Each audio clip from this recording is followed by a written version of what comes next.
Rasul 8 ayat 37b.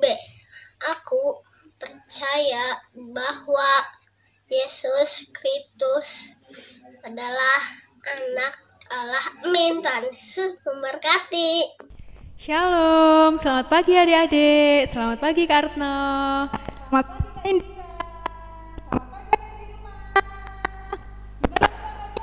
Wah, tentu ya, puji Tuhan ya Kak ya. Puji Tuhan. Iya. Ada di semua siap untuk kita bersama-sama memuji Tuhan ini?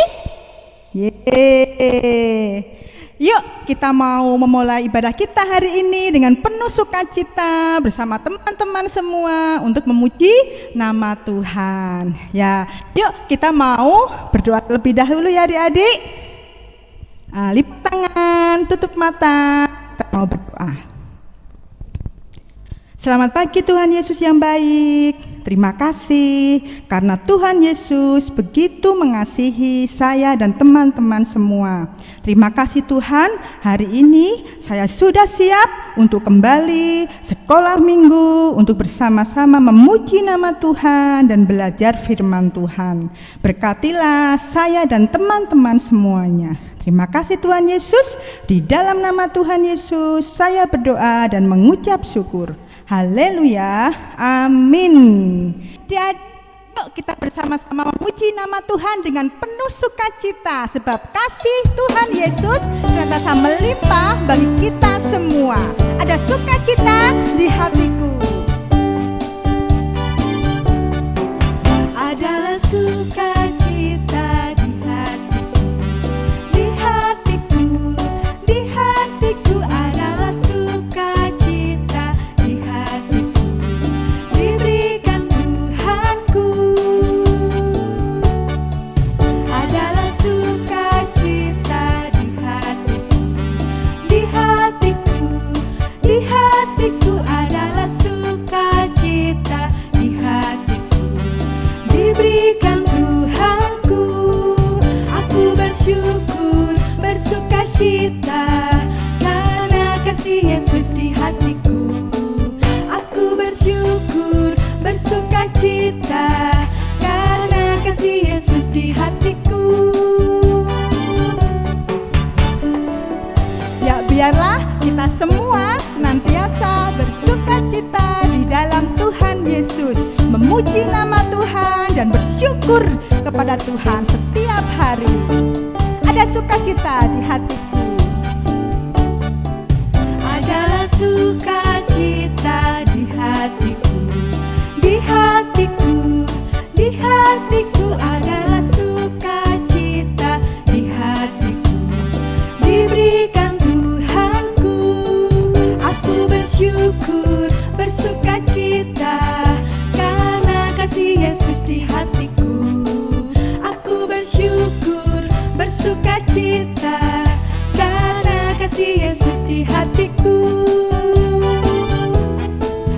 Adalah sukacita di hatiku, di hatiku, di hatiku adalah sukacita di hatiku, diberikan Tuhanku, diberikan Tuhanku, diberikan Tuhanku. Ya, puji Tuhan, oleh karena kasih Tuhan di dalam kehidupan kita. Ada yang masih semangat memuji Tuhan? Ya, yuk kita kembali mengangkat suara kita, kita memuji nama Tuhan. I will sing for Jesus, Allah yang menjadi juru selamat kita. Yuk kita yang sama-sama ya.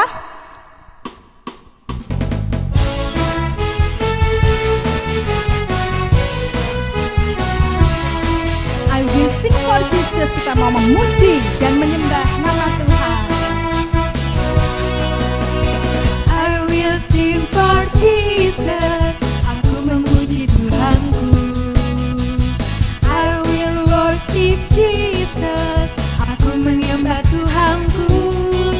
Pujian yang sungguh dinaikkan dengan hati bersyukur, pastilah sangat besar, sangat besar, sangat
Salam adik-adik, halo adik-adik semua yang Ibu kasihi dan juga yang dikasihi oleh Tuhan Yesus. Selamat bertemu kembali. Apa kabar hari ini? Adik-adik semua sehat? Adik-adik semua sudah siap di depan laptop ataupun di depan HP untuk mengikuti ibadah sekolah minggu ini. Dan juga Ibu mau tanya dulu, siapa adik-adik yang tadi pagi waktu bangun tidur sudah berdoa? Ayo, ya bagus sekali ya, kita berdoa lebih dulu di pagi-pagi hari setelah bangun tidur, supaya perjalanan kita sehari ini berada dalam pimpinan Tuhan. Nah, kita akan bersama-sama lagi mendengarkan cerita Alkitab dan juga belajar dari sejarah ya. Mari kita lebih dulu berdoa. Tuhan Yesus, terima kasih untuk saat ini. Terima kasih untuk adik-adik yang telah siap untuk mengikuti ibadah ini. Dan terima kasih juga untuk firman Tuhan yang dapat kami dengar, kami baca, kapanpun kami mau, dengan penuh kebebasan. Ini adalah anugerah Tuhan. Terima kasih ya Bapa, karena Engkau mengaruniakan pemeliharaan, kesehatan, makanan yang cukup, dan semua berkat-berkat yang lain. Kami mau menyerahkan waktu ini ya Tuhan, berkatilah adik-adik di dalam mendengarkan firman Tuhan, juga hamba-Mu yang berbicara, biarlah kiranya kami bersukacita di dalam firman Tuhan yang kami dengar. Dalam nama Tuhan Yesus kami berdoa. Amin. Nah, adik-adik, cerita apa kita hari ini? Kita mau melihat kepada suatu masa sebelum Tuhan Yesus datang ke dunia. Tapi sebelumnya Ibu mau tanya dulu, adik-adik tahu nggak kenapa kok adik-adik hari ini atau hari-hari ini ya, sudah beberapa bulan ini belajarnya di rumah, tidak pergi ke sekolah.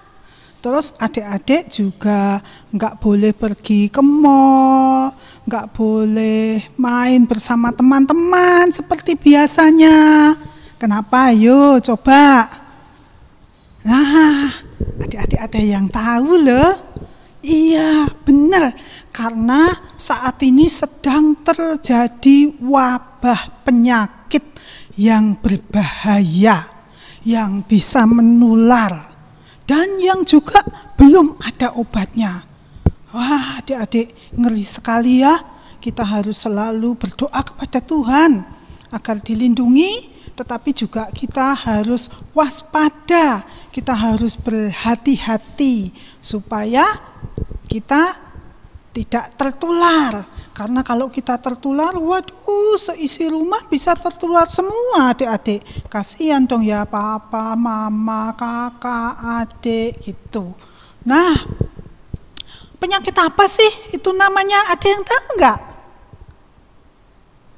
Iya benar. Nah, penyakit itu disebut terkena virus corona. Ya adik-adik ya, ada virus yang berbahaya sekali, yang belum ada obatnya, sehingga kita harus berhati-hati. Itu sebabnya adik-adik nggak boleh kumpul-kumpul sama teman-teman, belum boleh, bukan tidak boleh, tapi belum boleh, belum bisa pergi ke sekolah seperti biasanya, berkumpul dengan teman-teman sekelas, belum boleh juga, belum boleh main-main bersama dengan teman-teman seperti biasanya, berpiknik gitu ya.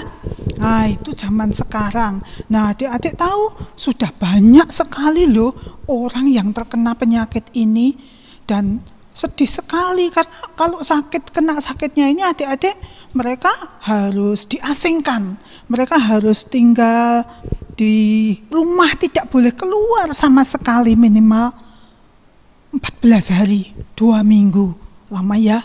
Nah, gimana coba, selama itu harus sendirian, nggak boleh ketemu banyak orang, nggak bisa keluar rumah dan sebagainya.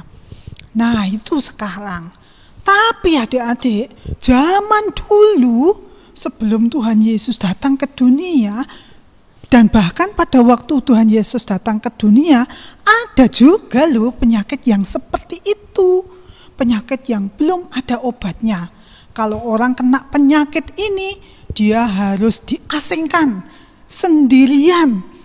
Dia tidak boleh berkumpul dengan keluarganya, tidak boleh berkumpul dengan teman-temannya, gitu.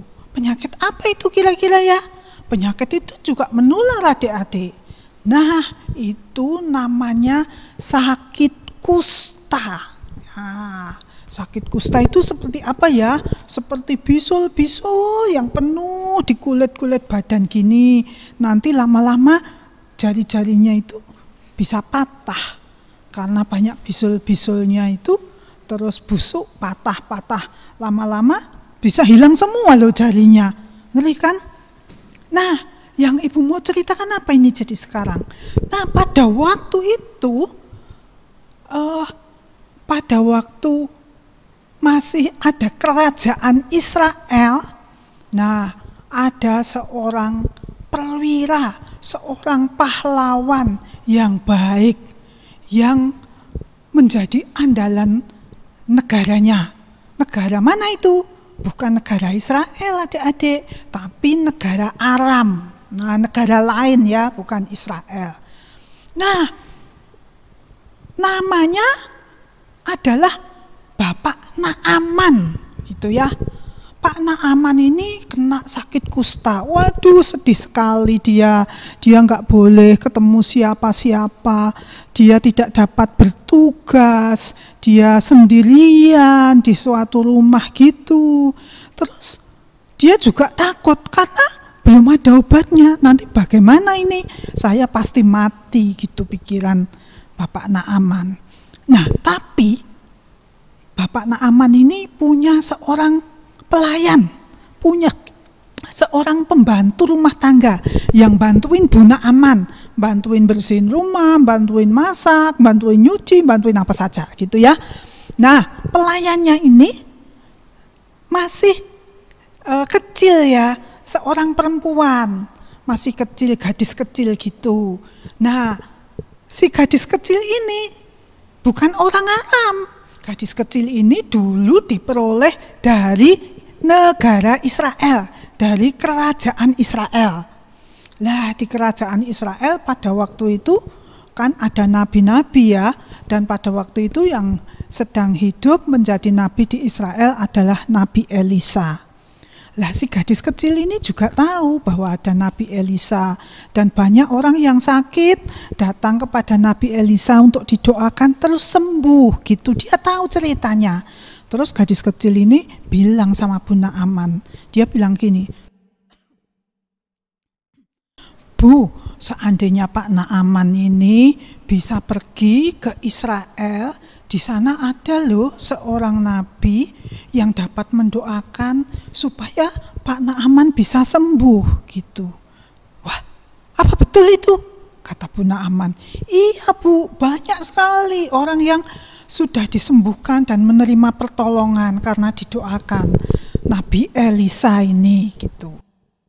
Lah, terus Bu Naaman cerita kepada suaminya. Lalu, wah, Pak Naaman seneng, ada harapan. Dia pengen pergi ke Israel dan bisa bertemu dengan Nabi Elisa itu yang dikatakan oleh pelayannya akan mendoakan dia, akan menolong dia untuk sembuh itu. Lah dia ngomong kepada rajanya ya, ini kan panglima di kerajaan Aram. Dia terus menghadap raja bilang, "Raja yang mulia, kalau berkenan bolehkah saya pergi ke Israel?" Terus dia bilang, "Oh iya boleh, baik, saya akan mengirim surat kepada Raja Israel." Sampailah dia ke Israel, terus ketemu dengan Raja Israel untuk memberikan surat itu. Nah, adik-adik, Nabi Elisa tahu walaupun orang itu belum sampai di rumahnya, Tuhan memberitahu bahwa ada seorang panglima dari negeri Aram yang sebenarnya sedang mencari dia. Lalu dia mengirim utusan kepada raja itu dan berpesan begini, "Kenapa kamu gelisah?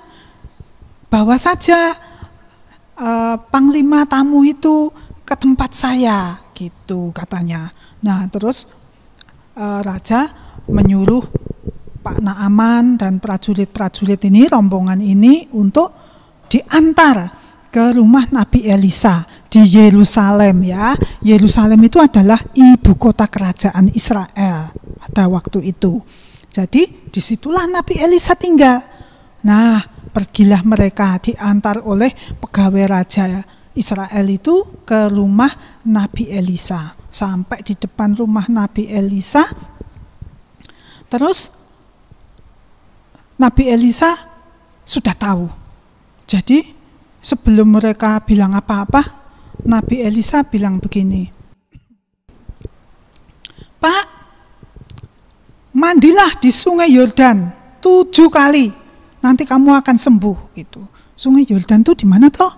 Sungai Yordan itu sungai di Israel gitu. Apakah sungainya bagus banget? Enggak, biasa saja. Malah airnya keruh gitu ya. Tapi itu sungai yang terkenal di Israel sana. Nah,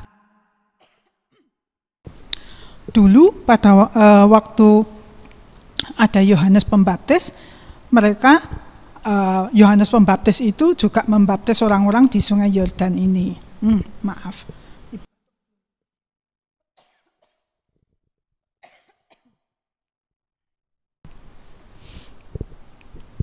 Nah, adik-adik, pada waktu Naaman mendengar suara Nabi Elisa untuk menyuruhnya mandi di sungai Yordan 7 kali, dia marah, adik-adik. Kenapa?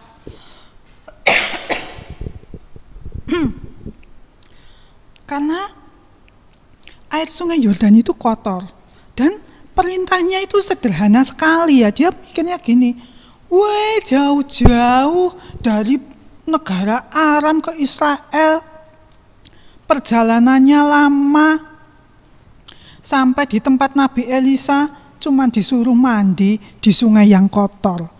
Dia bilang, "Di negaraku aja sungai yang lebih bagus, lebih bersih, banyak, mbok aku tak mandi di sana," gitu.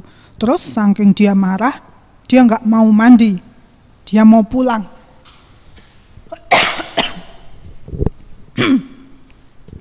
Adik-adik,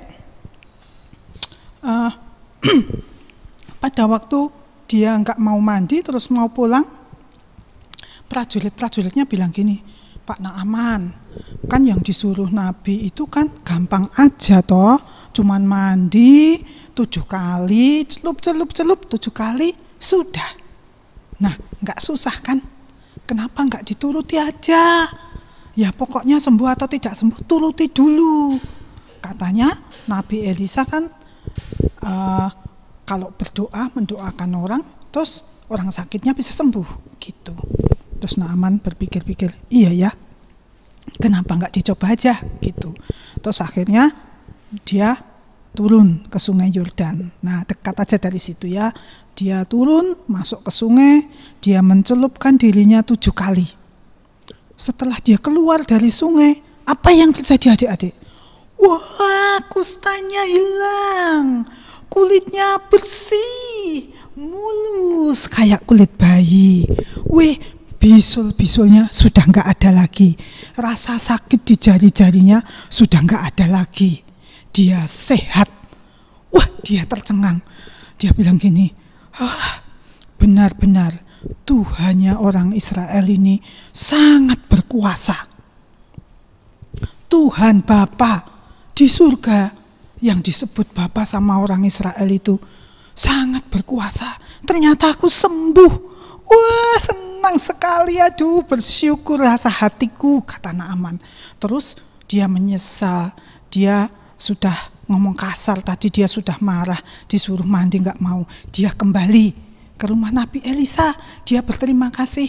Terima kasih Nabi Elisa, aku minta maaf karena tadi aku marah disuruh mandi. Karena kok cuman mandi, saya kira Nabi Elisa akan keluar, pegang-pegang badan saya, mendoakan gitu. Ternyata enggak, cuman disuruh mandi. Tapi ternyata saya sudah sembuh. Tolong Nabi, saya membawa persembahan, ini rasa syukur saya, tolong diterima ya Nabi gitu. Tapi Nabi Elisa bilang, tidak, aku melayani Tuhan dan Tuhan telah menyembuhkan engkau. Percayalah kepada Tuhan. Aku tidak dapat menerima pemberianmu itu gitu. Karena ini sudah menjadi tugas saya dan Tuhan sudah memerintahkan saya untuk menolong Pak Naaman, gitu katanya. Jadi Nabi Elisa tidak mau menerima persembahan itu, gitu. Nah, adik-adik, akhirnya Pak Naaman mengerti, dia tidak memaksa.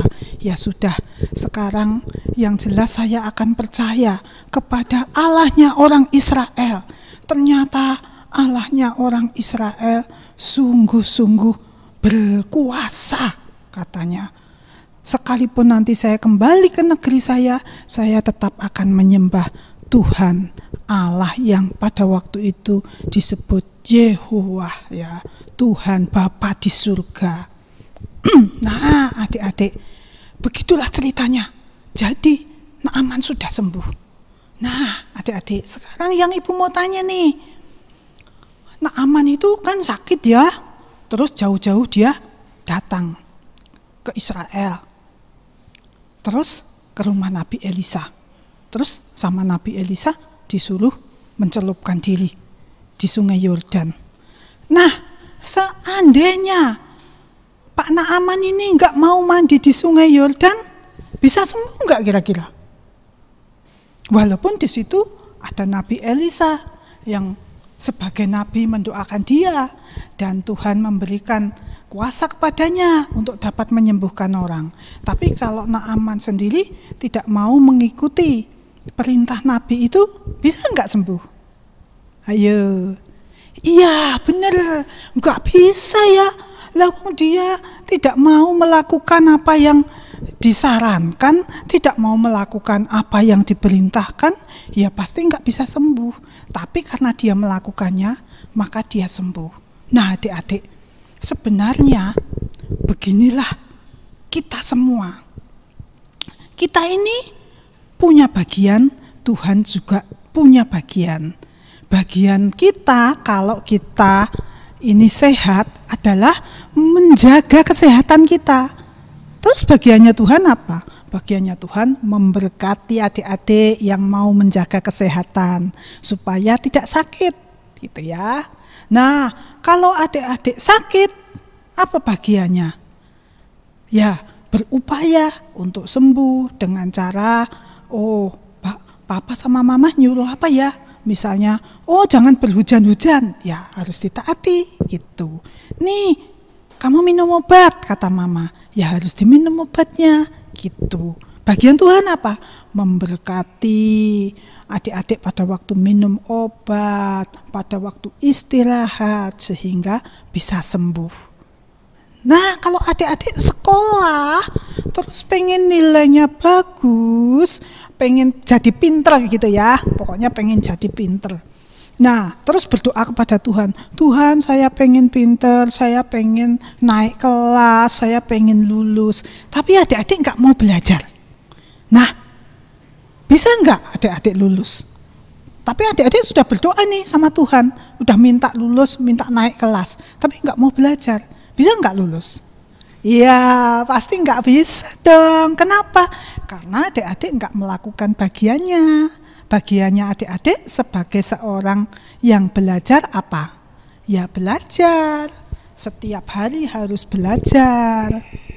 Dan tekun gitu ya. Kalau sudah belajar dan tekun, nah Tuhan akan memberkati. Sehingga adik-adik bisa jadi pinter, bisa naik kelas, bisa lulus gitu ya adik-adik. Nah sekarang ini juga tidak terlalu jauh berbeda dari zaman dulu loh adik-adik. Kalau dulu ada kusta, ya yang berbahaya itu, sekarang juga ada apa tadi yang Ibu bilang di awal cerita? Ada sakit virus corona. Nah adik-adik sekarang tahu nggak apa yang menjadi bagian kita kalau kita mau sehat? Kalau sampai kena virus gimana adik-adik? Sedih nggak?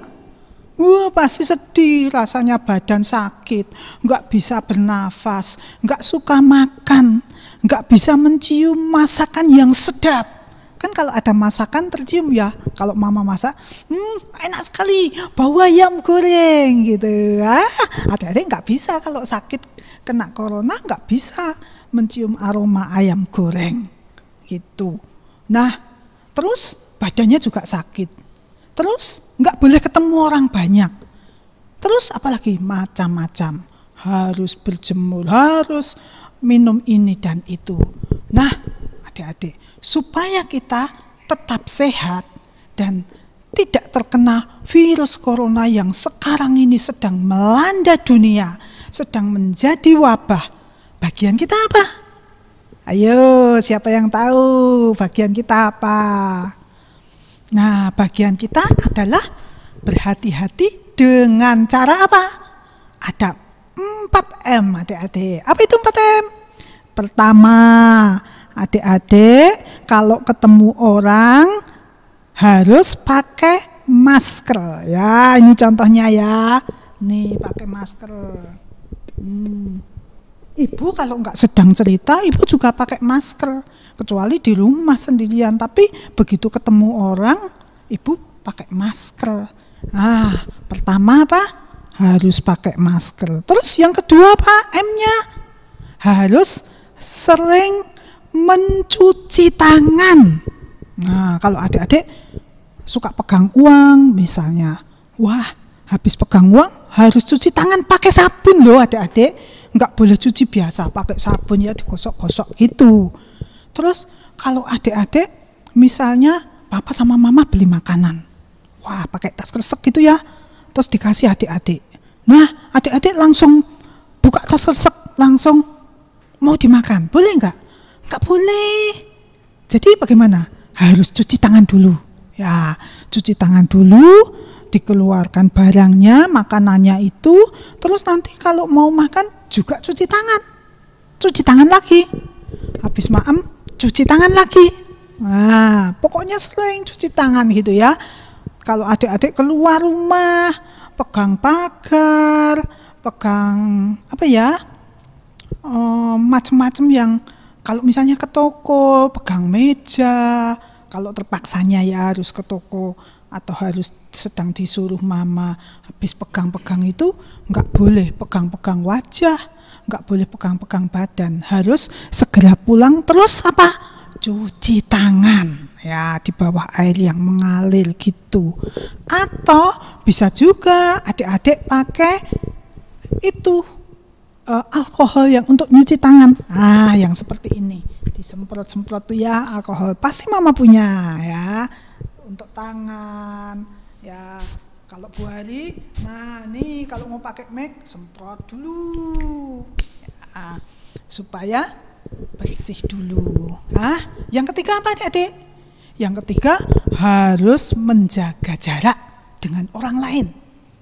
Kalau misalnya ada tamu, ada teman adik-adik yang barangkali berkunjung atau saudara yang berkunjung, wah kalau ngobrol nggak boleh deket-deketan, peluk-pelukan, salaman, saat ini nggak boleh. Ya, kan harus jaga jarak. Jadi nggak boleh salaman. Jadi gimana? Lambe aja halo gitu ya. Gitu. Terus kalau nanti ketemu saudara yang dari jauh, terus lama lagi di rumah adik-adik, terus kumpul-kumpul gitu, mungkin ya pasti tersentuh atau apa ya. Adik-adik nanti kalau mau tidur harus mandi supaya bersih, cuci tangan lagi. Itu yang ketiga. Terus yang keempat apa? Yang keempat, enggak boleh ikut kumpul-kumpul. Enggak boleh ikut kerumunan. Tahu adik-adik kerumunan? Kalau ada orang banyak di situ ikut nonton. Kalau kadang-kadang ada pas di jalan ada kecelakaan. Kalau ada kecelakaan apa yang terjadi adik-adik? Ada sepeda motor tabrakan gitu, orang-orang pada datang melihat gitu, kumpul di situ. Banyak orang nonton. Nah, adik-adik nggak boleh mendekat. Sedang ada banyak orang, ya harus menjauh. Gitu. Apa saja. Nah, kalau bersama dengan teman, ada teman atau ada saudara yang datang nonton TV bersama, ya nggak boleh terlalu lengket-lengket gitu ya, supaya kita tetap terjaga sehat. Atau kalau ada saudaranya yang datang, saudaranya diajak mandi dulu. Kamu mandi dulu dong biar bersih. Jadi nanti kita bisa nonton bareng gitu. Terus saudaranya yang datang itu suruh cuci tangan juga, cuci tangan dulu dong gitu. Nah, jadinya bersih. Gitu loh adik-adik ya. Jadi adik-adik melakukan bagiannya adik-adik untuk sehat. Bagiannya Tuhan apa? Memberkati supaya adik-adik tetap sehat. Gitu ya. Ayo kita menghafal ayat dulu. Jadi maksudnya begini. Sebenarnya semua yang papa mama suruh kepada adik-adik untuk menjaga kesehatan, papa mama sebagai gantinya Tuhan ya yang sedang mendidik adik-adik. Jadi adik-adik juga harus taat dan jangan lupa berdoa. Ayat hafalan. Nah, kita akan menghafal ayat dari Amsal 13 ayat 13 juga. Gampang ya. Pasal 13 ayat 13 Amsal. Bunyinya bagaimana? Bunyinya begini. Siapa meremehkan firman, ia akan menanggung akibatnya. Tetapi siapa taat kepada perintah akan menerima balasan. Bagus ya. Ibu ulangi ya. Amsal 13 ayat 13.